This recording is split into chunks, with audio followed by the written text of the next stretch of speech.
Okay, I guess we'll get started here, and whoever trickles in will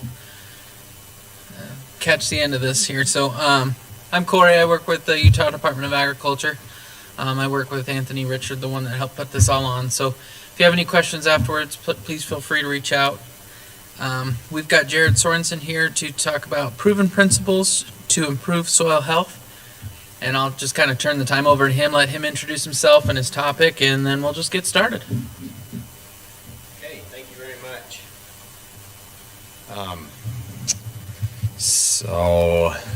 My name is Jared Sorensen, and just to kind of start off, just want to know how many of you are actively engaged in farming or ranching in the group right now? Okay. How many of you want to be engaged in growing something? Is that everybody? Did we miss anybody? How many of you like to eat good food? Okay, we got to get everybody's hand up in the air. This is all inclusive. There's no child left behind in this program here, right? You all have a place. Thank you for coming to the class today. I really appreciate you being here. I want to give a little bit of introduction about who I am. So this is my family, all but one missionary who is serving a mission in Houston, Texas. So we've got 9 children and 1 grandchild. I might go ahead and unplug this and wander around just a little bit so I'm not tethered. I'm a 3rd generation rancher on the family operation that my grandfather and father started. We operate in northeastern Nevada in a little community called Ruby Valley. We also have a ranch on the other side of the hill in Clover Valley. Everybody wants to know size and scope, and while those things do matter for some things, the principles don't matter whether you're a square foot gardener in your backyard or whether you've got thousands of acres. So we operate on about 24,000 acres, all privately owned. We do have a couple forest allotments. And we're just really blessed to live where we are. Like, during the last 2 years, I mentioned that in the last class, right? There's been some challenges that we've all faced. But there's also been some great opportunities. And one of the greatest blessings that I am grateful for is to live where we do. Like, I'm just really grateful when the world comes apart that we live on a ranch. And you know what? Nobody told the cows that there was COVID. And they still needed to be fed, and they still needed to be moved. And things just went on. The irrigation still had to happen. Okay, I do have a picture. So there's our missionary in there before the baby was born. So same number of people, just one was still being spiritually created, not physically. So we talk about this word a lot. What's the word? Okay, now this is kind of where we get some participation though. So what's the word? Okay, sounds like we're in church or something here. Regenerative. What does that mean, right? What does the word regenerative mean? Anybody watch The Princess Bride? It's like the favorite. It's like our favorite family movie. Can you quote it for us? Not the whole movie, but the quote? Oh, that's the word. Inconceivable. Okay, there we go. And then what does the other guy say? Hey, you better do that on... Are you willing to be like vulnerable so that everybody can hear this? That was really good. She had an accent. You keep saying that word. I do not think it means what you think it means. Something like that. So that's I get the guy's names mixed up. Is it Vicini? Anyway, so regenerative. What does it really mean? We're going to talk about it. It's a buzzword. It's kind of becoming adulterated a little bit. Everybody wanted something that was organic, natural. Now it's regenerative. But I do believe that we can set the definition for what we want it to be for our operations. So for me, regenerative means that each year it is getting better than the year before by my standards, right? My neighbor might not agree. Like the way I measure might be different for him than what I do. But the things that I look for, am I capturing more water? Is more sunlight that is falling on the ground growing plants? Are we increasing our carrying capacity, meaning the number, say I'm a rancher, so the number of head that we can run? Are we insulated from weather incidents like drought? I'd like to try a flood sometime. in the West. I mean, I'd just like to try it once. We did have a flood. We did have a 500-year flood event in 2017 in Nevada. Like, who believes that? So we had houses flood. We had roads washed out. You probably heard about it. Town of Montello flooded. That was a different scenario. The ground was frozen, so there really was no way for it to infiltrate. That was just kind of a really fluke deal of rain in February. But I would like to try that rainfall event in June and see what happens. Can we infiltrate that rain? Maybe some of you have seen that. I don't know if you're alarmed by that, but anyway, it's quoted. We only have now less than 60 years left before we cannot no longer harvest food. Do you guys believe that? No? I don't know. We hope not, right? Is it based on sound science or is it junk science? I don't know, but what I do know is that the course that we are on in mainstream agriculture is not sustainable. It's not sustainable to continue to desertify a landmass the size of Rhode Island every year. It's not sustainable or regenerative to lose 2 tons of topsoil per year on average on the farmland in America. So is it going to last 60 years? Is it going to last more than that? The good news is because you're here and because we have time and we can turn it around, right? And that's what we were going to talk about. So I believe in freedom. I love founding fathers. The quote says, "The soil is the gift of God to the living." And what are we doing with that gift, right? We only get a few years to be able to steward it. At the end of our life, is it going to be better than when we inherited it, then we took over management and we started stewarding it, or not? And I guess that's the question, right? So with agriculture, we tend to identify ourselves as something within that agriculture industry. So for me, I don't even know where I fit on there. Man, those are the only cows. Where's the cow-calf guy? We started out as a sheep producer. We moved to cows. So we compartmentalize these different aspects of agriculture, right? And we say, well, you're a cow-calf guy. I'm a corn soybean guy. I'm an alfalfa farmer. I'm a pig farmer. I'm a chicken farmer. And don't let your hogs get across onto my field. And, and we tend to kind of, although we're in the same industry, maybe there's not that unity between the way we operate. And why is that? I don't know, is that good or bad? I would say, we need to look at what we have in common more than our differences, right? Because we all basically want the same thing, I think, in the end, or at least I hope we do. And that is to build resiliency into our operations. And resilient, I don't know, what does it mean to you? I mean, there's a dictionary definition up there, but this is an interactive class. I know there's people online too, but can somebody just give me a layman's term for resilient? It gets back up. I like that. Bounces back. Very good. See, those are good terms. I think we can relate to that, right? Are we resilient? We went through 2 years, pretty tough years. We're still here. So obviously we have some resiliency, right? Is our farm better off? Will it bounce back from a drought? You guys are in pretty tough drought down here, it seems like. In Nevada, we are too. Maybe not quite as bad because some people were shipping us cows down here, up there last year. How do we adapt? How do we make it work year after year? And that's what we're going to talk about. And you guys are probably going to have these memorized. Anybody have the 6 soil health principles memorized? Anybody know there were 6 soil health principles? Anybody listen to Gabe Brown? If not, you better listen to Gabe Brown. Write that name down. So, as you take notes here, I encourage the last class. Don't just be one who just takes notes and take notes as much as you want, but put an asterisk by the notes that you're going to actually take action on, right? Or put it on a separate page. So if you have something that just sticks out to you so it doesn't get lost, put it someplace where you know when you get home you're going to take action on that item. That's the one thing that has helped me more than anything coming to different classes. And I invest a lot of my education both online and coming to deals like this, and we're inundated with information, but we're truly lacking education. So that's what kind of bridge that gap is take action. Okay, so we're going to talk about these. Okay, number one. You guys can read it. What's number one?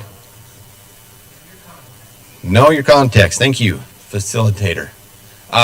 Okay, so know your context. So when we say no till, does that mean we never till? Maybe, maybe not. What is your context, right? If you are starting out with a piece of sagebrush ground and you invest in a pivot and you're going to convert that into an alfalfa field for your operation, are you going to have to implement a little bit of tillage to get the system started? Probably that's going to be the effective tool. So that in that context, is tillage bad? Probably not. If it's done year after year, then maybe it is bad. So another context deal would be, many people think that cows are bad, right? That they're damaging the climate. Well, in some context, maybe that is true, right? In some ways that cattle are raised, there are inefficiencies. There are more energy goes in to raise that pound of beef than the energy is that is given off. But again, what is your context for your operation? Is that clear? Everybody clear on context? I don't want to belabor it, but I think I'll spend more time on this one because I think it's the most important one, because it's the one that we get hung up on. And I've seen tears shed in classes when somebody said, you should go till. And they're like, oh, I can't do that. Gabe Brown told me never to till, to sell my drip, to sell my disc or whatever. Well, yes, but what are you going to do to jumpstart that field, right? Again, not to pick on tillage, but this is a kind of everybody gets stuck on that no-till, right? And so that's an easy one to point out. Okay. What's number two? Cover the soil. How do we cover the soil? With cover crops. Cover crops. How else do we cover the soil?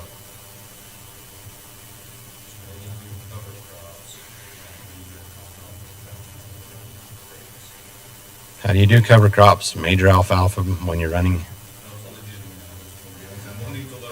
Yeah, okay. No, that's good. So you're in a perennial system. Is your alfalfa providing cover?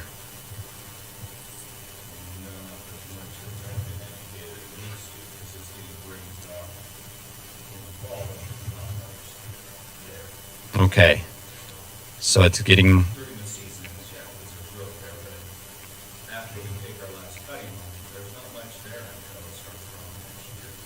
So you're realizing that you're taking cuttings off. It's going through a large part of the year without much cover on there. And so your question is, how do you incorporate more cover into that perennial system? I assume without tillage and without spray down, killing your interseeding into your alfalfa?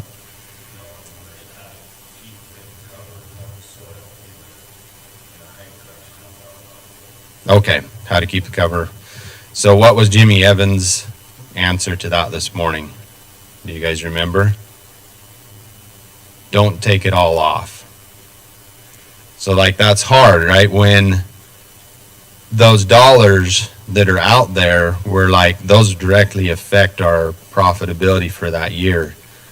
And so am I saying to leave that, are you four crops? Am I saying to leave that fourth crop? I don't know. Maybe, and again, because this is a classroom and I'm not on your farm, I'm going to prescribe before I diagnose, if I could.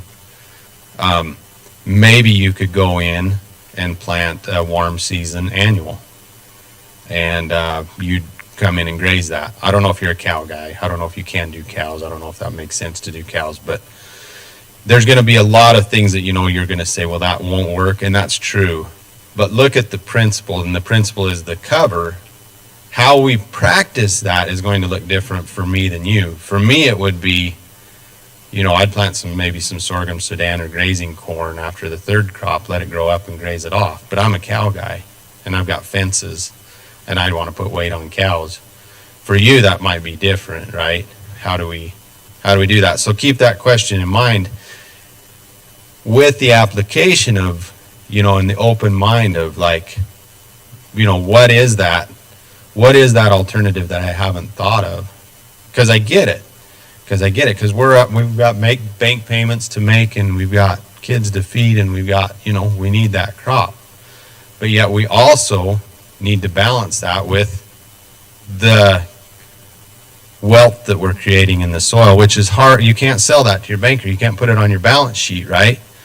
You can't say, well, my soil organic matter is 5%, banker, when my neighbor's is 2%. So therefore, I'm in a more solid position, and you should invest in me. Number 3 is, let's pick on you.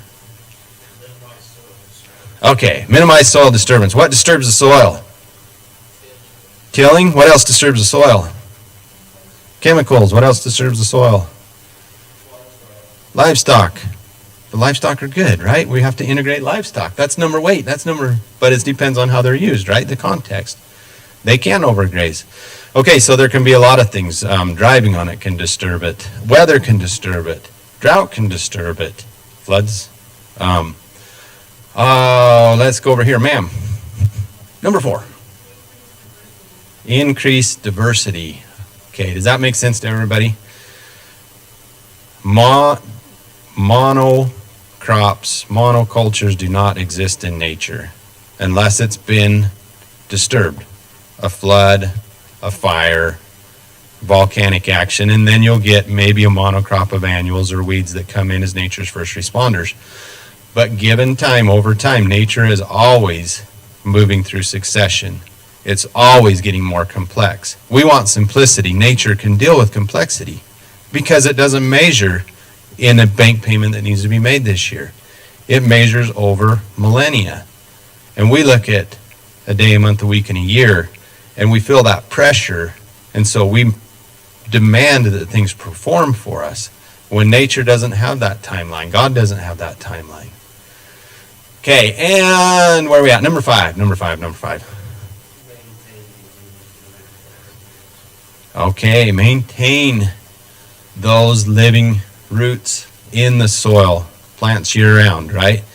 How do we do that on a year-round basis, especially when we're in an annual system or when things go dormant? So as a dormant plant, a dormant bunch grass out on the Arizona Strip or up in Nevada, is that a living root in the soil? Yeah. So it's dormant, right? What we don't want to see is the fallow ground for months and months on end.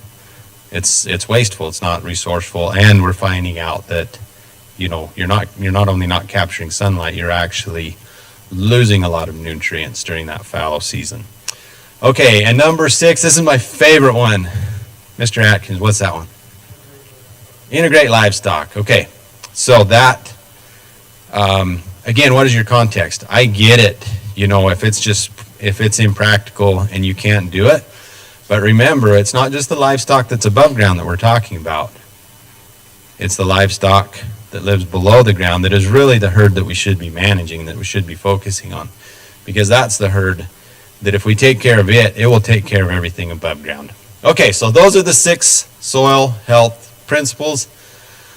I didn't come up with them. NRCS uses them. Gabe Brown teaches them. And they just added the number 1 recently, which I think is really important, is just knowing your context. And I think that was just because people had so many, just challenges with coming up against somebody who seemed to be contradicting one of these principles. And livestock would be another good one, right? How are you going to integrate livestock in a vegetable production system? Like, we've got a greenhouse, and I'm a rancher. I showed that greenhouse. It's very intricate. I think I've got pictures of it. It's awesome. It grows year-round. It's in the ground. It's called a Wallapini. And so we went in there in January, and we were looking around, and it was warm. And my rancher friend, he said, man, if I had this thing, I'd throw a leppy calf in here, and when he got fat, I'd eat it. So that's a rancher's paradigm. Here we are raising vegetables, and that's all he can think is all this biomass that's being produced, and and he wants to eat beef. So know your context, right? My wife would kill me if I did that, but not really. But William DeMille, if you haven't listened to William's class, he'll be speaking again tomorrow. He's the one that runs our greenhouse. He speaks on small scale production. You were in his class, right? But everything that he teaches applies on large scale. Okay, is anybody familiar with the brittleness scale from the Savory Institute? Let's have a little crash course on what this means, because this is really important. How we manage a rainforest and a desert are going to be different. The same 6 soil health principles apply, but there's going to be differences. Much of the research that was done that established grazing policy in the West was done in the East and over in Europe. Why is that such a challenging thing? Let's just take grazing, for example. In a tropical environment, if you remove cattle, things will tend to follow that succession pattern, meaning that it's going to progress from bare ground to annuals all the way up to woody species. That's what I'm talking about, succession. It will progress faster or as fast without livestock in a tropical environment. So we're saying that in a brittleness scale of a 1, absence of livestock is different than a brittleness scale of 10. In the arid West, when you remove livestock, what happens? What happens to the national parks when livestock is removed?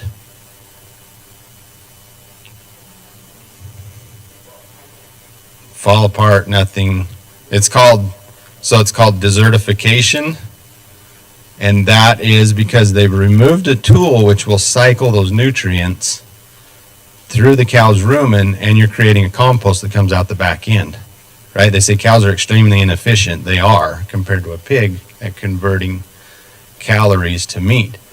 But that's not the whole picture. They're extremely efficient at regenerating landscapes, and they're really the only tool that we have to do it on a scale that we have here in the West. Okay, so the brittleness scale, and the reason that they perform differently is that things are breaking down biologically on this side, meaning that there is so much humidity that it's going to break down and it's going to decay, and you're going to have a lot of fungal activity. And if you don't have a lot of biomass for them to eat, they're going to starve. So it's a cool system. The more that it produces, the more the bacteria and fungi is happy, and so the more production you get. But in this system where things break down, not biologically but chemically through oxidation, if it's not put through a cow, right, what's going to happen to bunch grass out in anywhere down here? You guys don't get snow that lays it over, right? So it's not going to mash it down. If you leave a bunch grass plant alone and you don't graze it over maybe 2 decades, what will happen to it? Is it going to? So it'll begin generally to die out from the center, and then it will, eventually will die out if there's not some kind of disturbance there. Okay, so that's the difference. Is that kind of clear? And the reason that I bring up brittleness scale is because when it comes to managing soil health, again, it's the context that we're in. Like the principles, Alejandro Carrillo from Mexico, the Chihuahuan Desert, 6 inches of rainfall. His ranch looked like this side, and it's starting to look like that side. He is changing his environment through management, and that's the duty that each of us can do. I'm not saying that this is, that he's ever going to be a tropical, or that St. George is ever going to look like a tropical rainforest, but we can start that system working again. Okay. So let's think about all the inputs that we put into, name some of the inputs that we put into our soil. Like if you get a traditional soil test, they read the soil test, what are they going to tell you to apply? NPK. Okay. So nitrogen, potassium, phosphorus, maybe a little bit of boron or sulfur, some trace minerals, zinc. Okay. So if we think about those, nitrogen is probably the big one. We think about carbon, we think about water, we think about oxygen. Those are all things that plants need. Which one is the most important element for plants to survive and for soil health to be happy?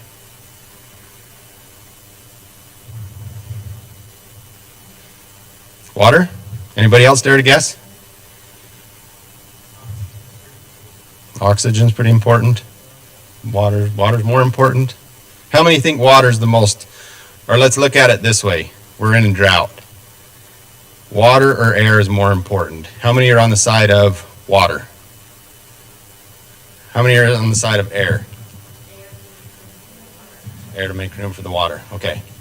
Oh man, I hate to do this to you guys. Okay, we're going to do it though. Nicole Masters, I love her. I'm going to read a section out of her book. But while I do it, I need you guys to take a deep breath. Okay. Now, go ahead and breathe out. And then when I say take another deep breath, I want you to hold your breath and listen to what I read, okay? Listen, it's super important. You got to get this. There's only one chance. Sorry, I can speak in the microphone. Okay, ready? Breathe in. Okay, now listen, hold your breath. Earthworm benefits: improve water absorption and prevent erosion, reduce slacking, increase the water stability of the soil. How you guys doing? You still holding your breath? Let's see. Soil with earthworm dramatically increases infiltration and water holding capacities. How are you guys doing? Still holding your breath? Everybody's passing out? Okay, so what's the most important element in the soil? You can breathe now. Hey, you were listening. What was the most limiting factor for you just a second ago? Air. Yeah, absolutely. So air. Sorry for that. Hopefully you'll remember that though, right? Of how important air is in a functioning soil and a functioning system. All right, so on the left we have a compacted soil. Nobody has that in their fields, I'm sure. This was just a random soil that looks like 90% of the farm ground in America, where they do tillage every year. And then we have a functioning soil over here. Okay, so these are the components to soil. We've got water, air, and then the sand, silt, and clay that make up the soil structure. And then we've got soil organic matter. Soil organic matter is made up of three things: living things, dead things, and really dead things. This is highly technical here, okay? Got it? Everybody know what the three things are? Living, dead, and really dead. Okay, told you, I'm not really a soil scientist. Okay, so what happens when the ground becomes compacted is that it affects everything else in that system. So what you see basically is there's still 100% here, but the air is displaced by the sand, silt, and clay, by all the particles in the soil. Is this making sense? So what's the effect on soil life if there is no air? What's the effect on students in a classroom if there is no air? Okay. Phew. Okay, we got that one. Sorry for the dramatic example there, but that's, hopefully you remember that, because it's super important. Is our management practices increasing the porosity, meaning the air spaces in the soil? Bottom line, if you can function on that, you're going to have infiltration. All the water that lands on your ranch is going to stay on your ranch if you have functioning soil. And then we talk about this little component in soil. I think maybe it's in the next slide. Okay, so typical water or typical soil is made up of these parts. So you've got your living, your dead, living and dead, and then you're really dead. Those are the three parts. Those are actually two living. So you've got living, and dead. But dead plant roots can also fit in there. So the roots could be living and or dead. You got it? So that's the living organisms, plant roots, dead plant roots that are not yet decomposed into organic matter, on the carbon cycle. And then you've got the more stable, which is humus. Okay? So the humus is what gives it the really rich, the really deep, when we think, well, that's good soil, I could grow something in there. That's because it's high in humus. And it's high in humus because it has air so that the microbes can live in there, right? And then the water can infiltrate in there. So of that, water is important, but it's not the only thing. And that's what we have to realize is why are we in a drought? Why are we in a drought when Alejandro Carrillo, with 6 inches of rain in the Chihuahuan desert, in the most brittle environment in the world, is growing grass that is, shoulder high down there? What has he done in his management to be able to shift that system? And if it's possible there, could it be possible here? Not exactly doing the practices that he's doing, but if you understand the principles, you will adapt those practices and you'll figure it out. All right. Okay, so that's just another illustration of taking just that one component of soil organic matter. And why do we focus so much on soil organic matter? We learned this morning that for each 1% increase of soil organic matter, he used a little bit different statistics, but here's the thing that textbooks will say to you. For each 1% increase in soil organic matter, you increase your water holding capacity per acre by 25,000 gallons. Okay, so that's kind of the rough math. So 25,000 gallons. I did the math one time. I rented an organic farm and kind of managed it for a guy, and that's the only time I've run pivots. And so I got to really thinking, okay, how much is it costing us to put on water? And I had this all figured out of, okay, how many gallons of water is that putting out at 7,000 or 700 gallons a minute? How many millions of gallons per month and all that? And it really just drove home the connection with drought and soil organic matter. Do we accept that we are in a 1% soil organic matter soil down here or wherever we are? I mean, that's kind of nationwide. When, an old growth forest is probably maybe double digit, 6, 8, 10% probably, that has never been disturbed and never had, anybody manipulate it other than maybe cutting firewood. So, okay, any questions? Let's just pause for a second, and we're going to shift a little bit into a little bit more of the practices. Are there any questions up to this point? Okay, there's going to be a quiz at the end. You guys all know the 6 soil health principles? Context is number 1. Okay. Okay, that's okay. You can cheat. It's okay. And you can look at your neighbor too. That's not called cheating. That's called collaborating, right? In school, it's called cheating. In the real world, it's called collaborating. All right, so we talked about, how the people have different definitions of what regenerative is. It's becoming more of a brand, but truly regenerative should have some meaning behind it.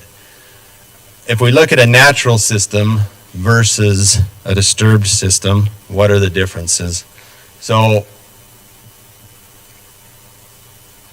in a farming environment, whatever you want to do, it could be a ranching, it could be we can't just pick on farmers. I mean, ranchers, we're disturbing soil. It's just that we're working with a perennial system.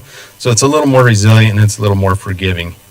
But as a whole, I would say we as an industry are not truly regenerative at the scale that we should be. Farming just gets to do it at a larger pace because they have more horsepower behind them. That's the only difference, really.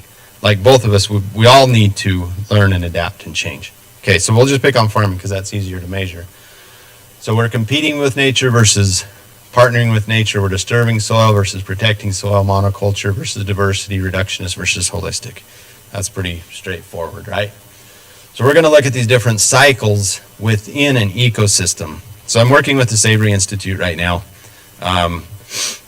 We are certified regenerative. What in the heck does that mean? It means that I can put a label on our grass-fed beef when we sell it as regenerative. Some people care about that. But what it really means is that all 4 systems are functioning and improving, and that's verified through scientific data to the best that man can interpret it. Is there room for error? Absolutely there is. But year over year, are we improving? So every 5 years when they come out and they pull their soil samples and they read their data, is it better? Is the trend going upward or is it going downward, basically? So we're going to look at the 4 things that we measure when we look at an ecosystem, right? And this could be anywhere. This is not just for grazing land. It could be for cropland, or it could be anywhere. So energy flow, what does that mean? That means the ability for living plants to be able to capture sunlight through photosynthesis and convert it into calories, right? and be able to and complete that whole system. It's not just that, but you're pumping liquid carbon down into the soil, you're feeding the microbes. There's a whole system there. Can that happen on bare soil? So a friend of mine, Josh Adams, he farms, I think he's in Fillmore, Utah now. Super smart guy, big thinker. I don't know how he came up with this. I can't dispute it. And so I texted him and I said, hey, tell me that calculation. So for every square foot of soil, now what is it, 4,000 horsepower of sun energy that strikes each square foot each year. I don't know, digest that. That's his way of being able to measure how much solar energy is hitting the soil surface, right? Plants can capture, I think it's like 17 to 20% of that energy. Like they're not 100% efficient at capturing it all. Solar panels can do a little bit better than that. But how much can bare ground capture and use? We've got all of it and none of it. It reflects it. Yeah, it hits it. It hits it. But the only thing that can convert it into calories, which converts into pounds, which converts into dollars, which converts into feeding our family and paying the bills, is a living plant. Okay, so that makes sense that on one extreme, we have bare ground, the other extreme, we have lots of solar panels out there doing their thing, capturing all the solar energy and converting that into calories and converting that into dollars.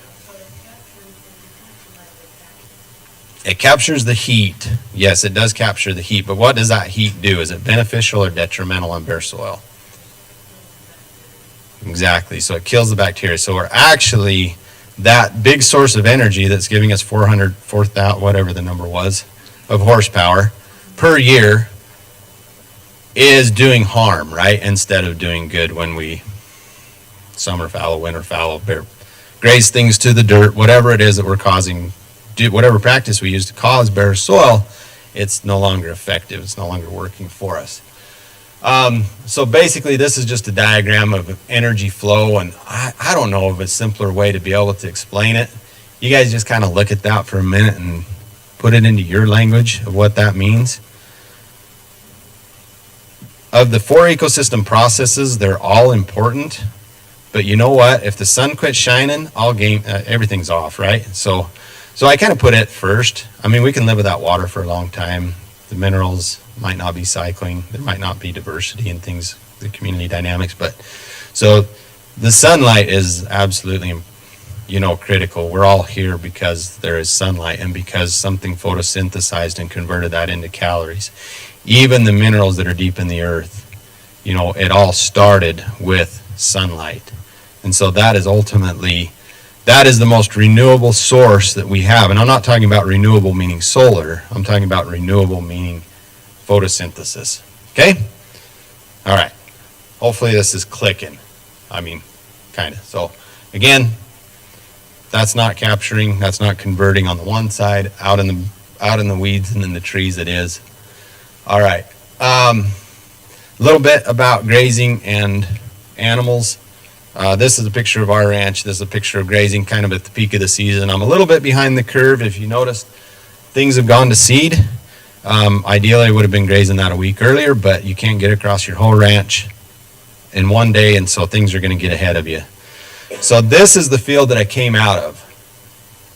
That's the field I'm going into. What do you notice about this field?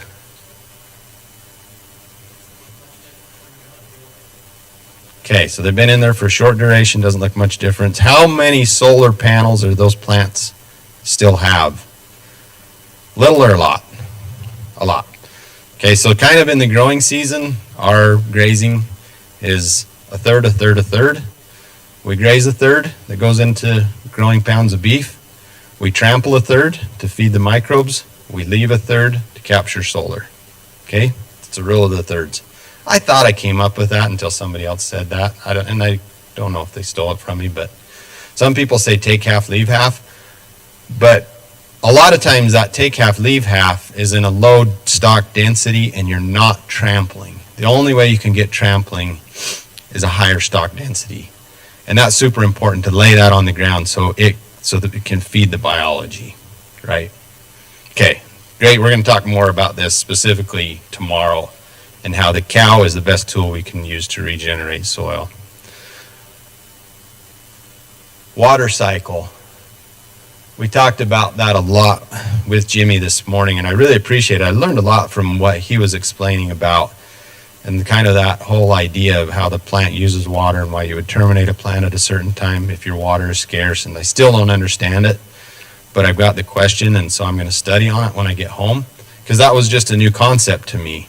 Like, when the plant goes into reproductive phase, its water demands increase, and so you either want to graze it or terminate it before it reaches there. I mean, I still don't fully, again, but I see. It's like, okay, that resonated as truth. And so, basically,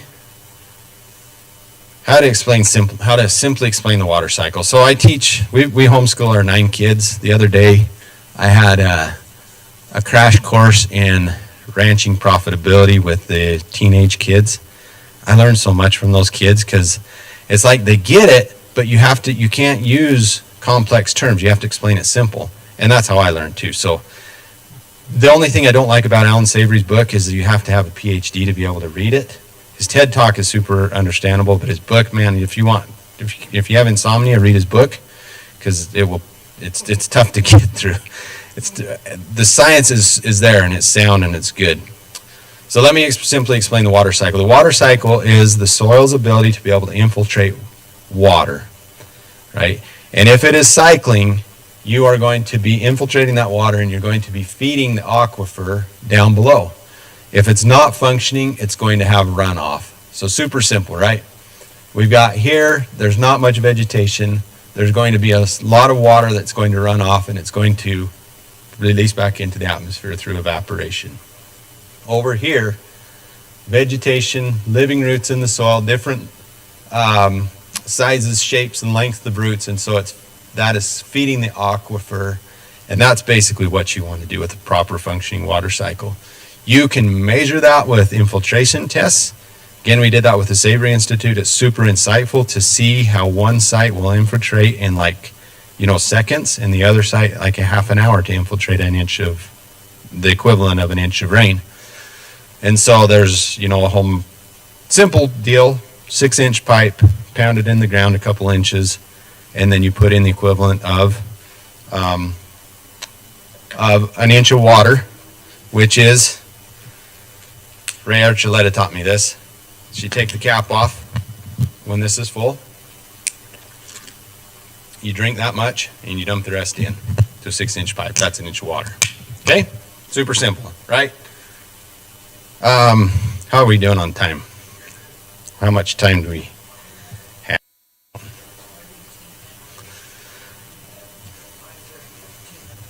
Okay. All right. Well, I'll speed it up here a little bit.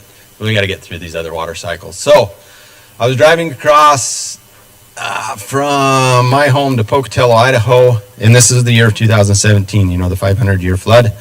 And I saw that, and I had to go find an exit and turn around and park on the side of the road and risk my life to get out and take the picture, because I thought that was pretty cool. Not really. It was not cool. It was devastating to see. So again, there's no erosion happening out here where there's no tillage. But here, that channel was probably 10 or 12 feet deep by the time that water came together. And this is on a hillside, in Idaho, and I don't know what they were growing, but I was going up there on a regular basis, and I saw as they were hauling dump truck loads back to fill that back in after that flood event. And again, did it need to happen? Did it need to happen? What management things caused it? How is his water cycle functioning right there? Obviously, he's not infiltrating. It was a huge rainfall event, but it didn't need to happen. All right, we're going to talk a little bit about the mineral cycle and what that means. That's a lot of information. Bottom line is, how do you measure a mineral cycle? Well, it's really easy if you've got cows. If you don't have cows, it's a little harder, sure. So you got to get a cow at least to measure the mineral cycle. Okay, at least a milk cow or something. Okay, there you go. You got some cows. Okay, so that's good. So super easy management tool to see if your mineral cycle is working. And I was going to bring one here today, but I didn't. is you take those things that come out of the back end of the cow and you kick it over, and you see what it looks like. Everybody's seen an old petrified hard cow pie that you can play frisbee, right? That is not a functioning mineral cycle. The ones you want to see that are all full of holes and mostly decomposed because they've got creepy crawly things in there like earthworms and dung beetles, and that is a functioning mineral cycle. So it's taking the nutrients that come in and it's pulling it down into the earth, and then it's cycling them back up through the plants. It's about as simple as I can explain it. And again, a cow pie is a super easy tool. If you use wormers and stuff like that, it breaks the mineral cycle. Yeah, so that's why I tell my guys you can't use wormers if you come on our place, because I like dung beetles and I want to have them around like earthworms. So, and if you're moving your cattle regular, they're not going to have parasites or worms anyway. So there's the tool.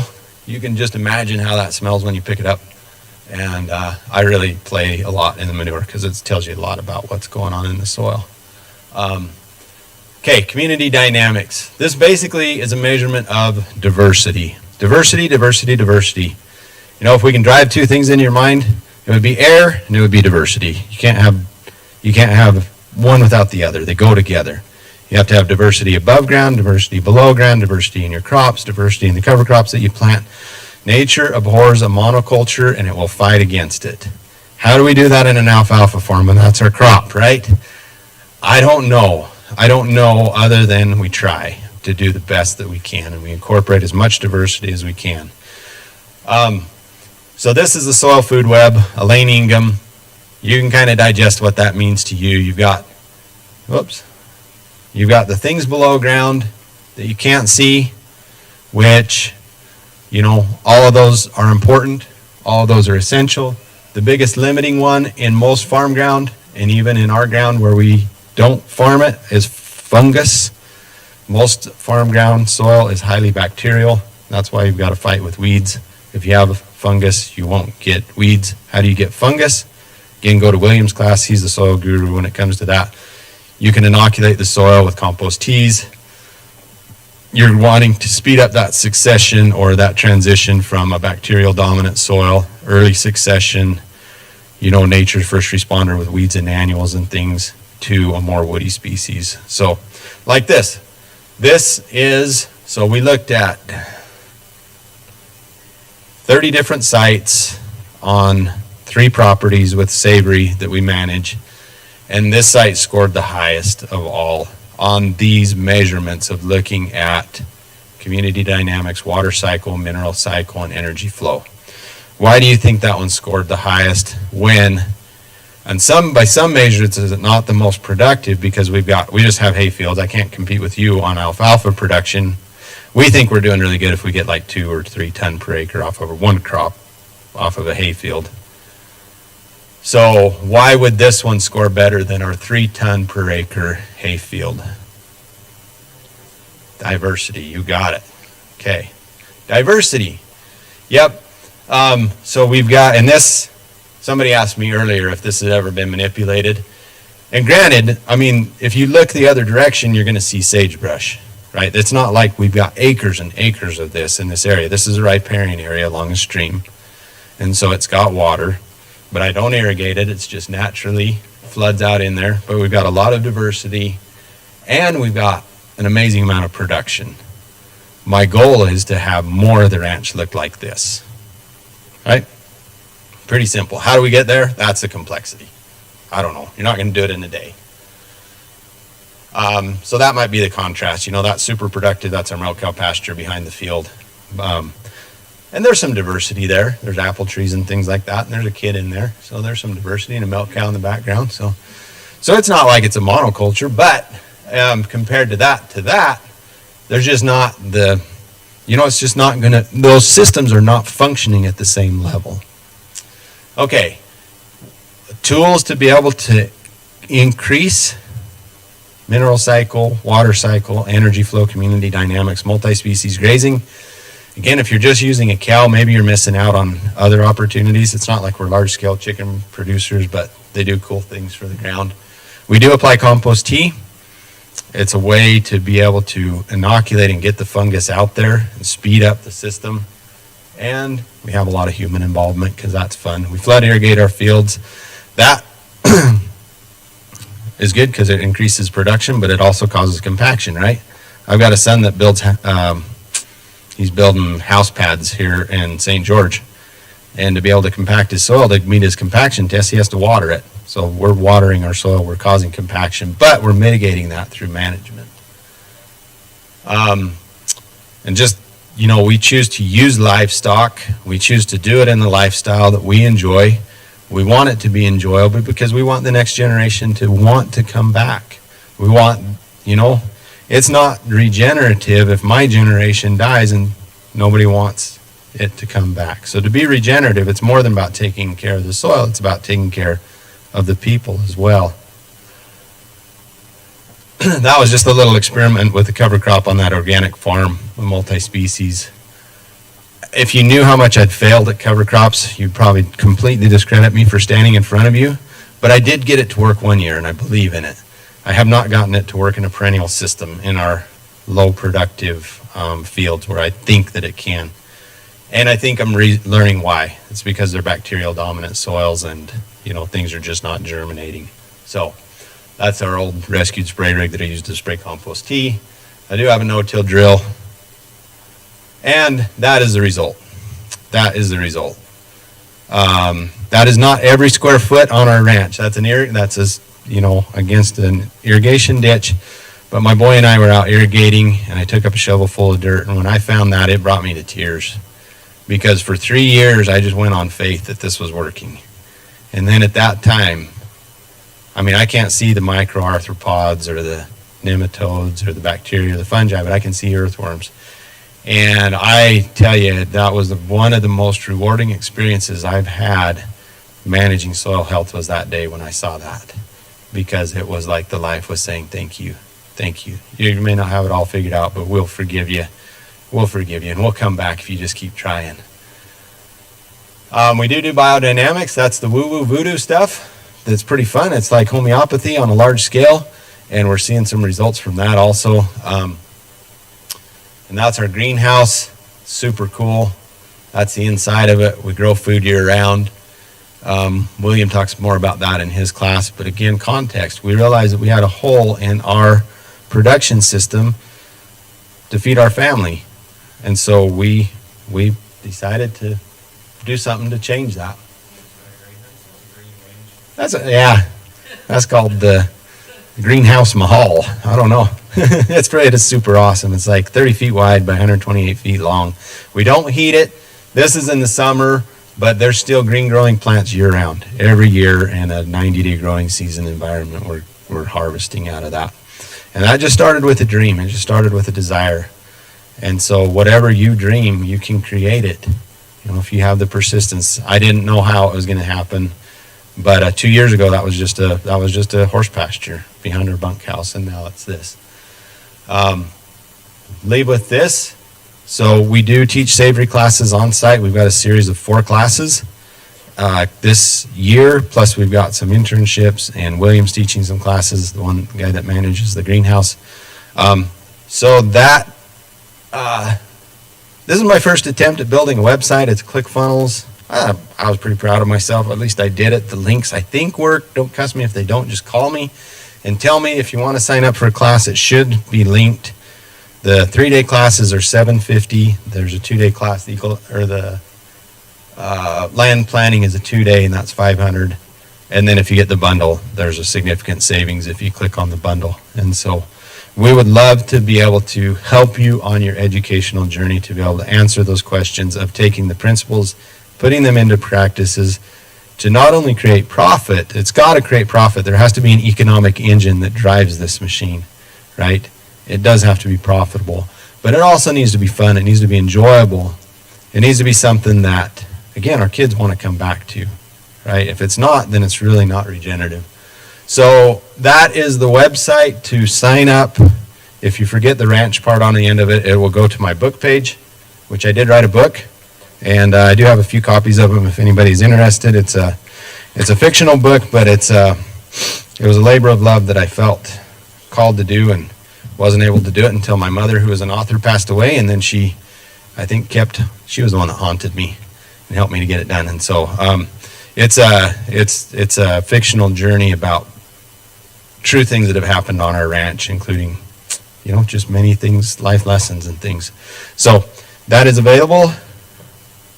And thank you guys for coming. Is there any questions? I think we're about at time, but I'll stay for a few minutes if you guys have questions. That was a lot to go through.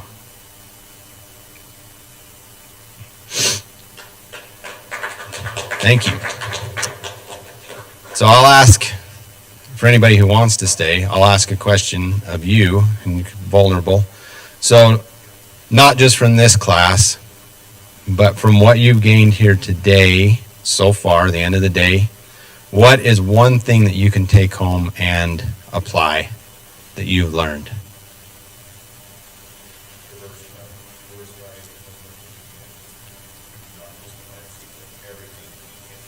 Diversify as much as you can. Thank you. Very good. Diversity, diversity, diversity. That builds resiliency. Anybody else? I think the biggest thing once we have more of a bottom-up approach to agriculture instead of top-down, instead of doing a rain dance once a week and more and make the soil better to hold the rain when the time comes. Yeah, look at it. Look at it from a different approach, right? What can we can't control the rain, but we can control some things which can improve the water cycle, right? And imagine, if you've got 5-10% organic matter soils, what that's going to do to the rain you do receive and how much you're going to hold. Yeah, seems impossible, right? Yeah. Yep, and it'll be interesting when we come back in 20 years and you guys put these things into practice. You'll still have questions, you'll still be here learning, but those higher level questions, those will be interesting to see because it's a journey. I've been at it managing holistically for 18 years, but really focusing on soil health for about 7 or 8. And I feel like I know nothing. You listen to Jimmy Evans speak and it's like, holy cow, he's so far ahead of me. It's like, but that doesn't matter. It doesn't matter. It's not a race. It's just which direction are you pointing, right? Are you pointing towards regeneration or degeneration? Towards resiliency or fragility? Yep. All right. Well, thanks, you guys. This networking, social, and vendor fair that was tonight, you don't have to be there, but it is a chance to meet with the vendors and speak with any of the speakers that a lot of them are going to be there. So if you want to hang around a little bit, definitely stick around. All right. Thanks for Yeah, facilitating. Appreciate that. That's great.